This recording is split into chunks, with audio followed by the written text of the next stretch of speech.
Nearly 90 days after the president put the vice president in charge of handling the border crisis, Kamala Harris is still yet to go. Dozens of House Republicans have written the president demanding the removal of Kamala Harris from that role.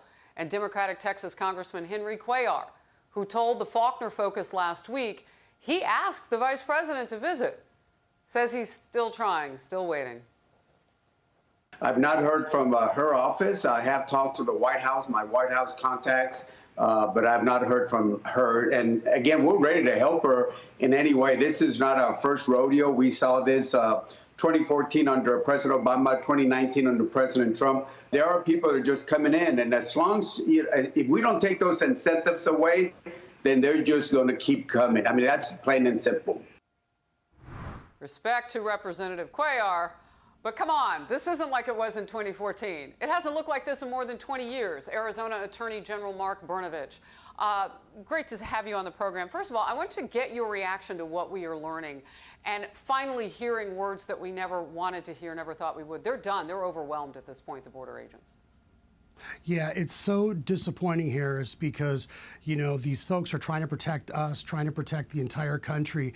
And if you talk to them, they will tell you that not only do they feel overwhelmed, but they're demoralized because they feel like they're actually going to be being punished for doing their job. And they're basically being told to ignore the law and to let people go. And they're law enforcement officials. I know in one of our lawsuits, we deposed the interim director of ICE here in Phoenix, and he talked about the fact that it's a danger to our community. And they're worried about the impact this is going to have when you don't deport people that are felons, or when the system is being overwhelmed with people being essentially, the system being decriminalized and incentivized to come over here. It's demoralizing for all of them, and it's a threat to all of our communities.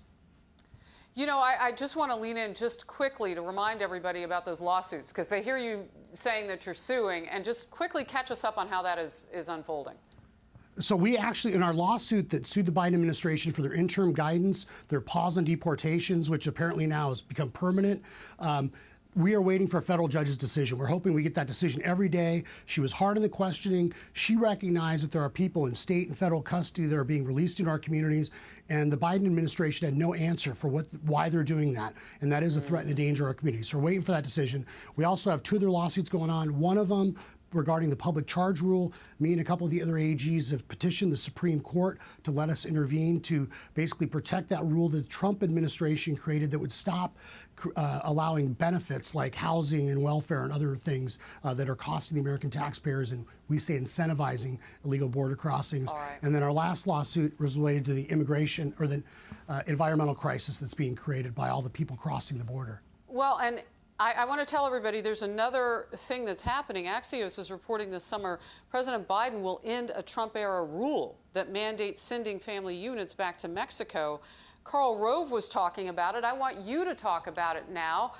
The Attorney General Brnovich of Arizona now. What is this rule? How will it change when it goes away? How are we going to feel this?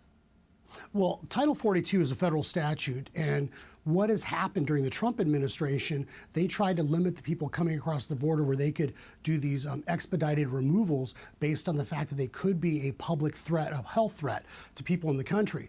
And we have seen this last year with COVID that, you know, we were told as Americans that we can't gather, we have to social distance, we can't work, you know, go to our workplaces.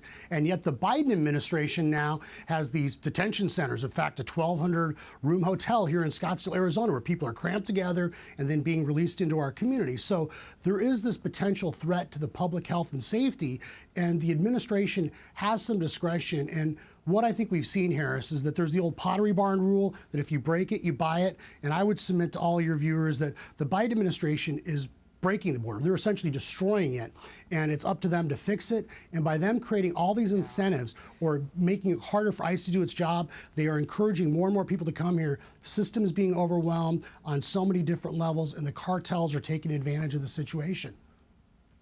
Yeah, and from our reporter, Bill Malushin, quote, no fear of being caught as these smugglers come in and carrying all of these illegals, and our guys are protecting those families from the smugglers. I mean, it's an incredible thing that's unfolding. AG, thank you for being on the program. I appreciate it and explaining what's about to change.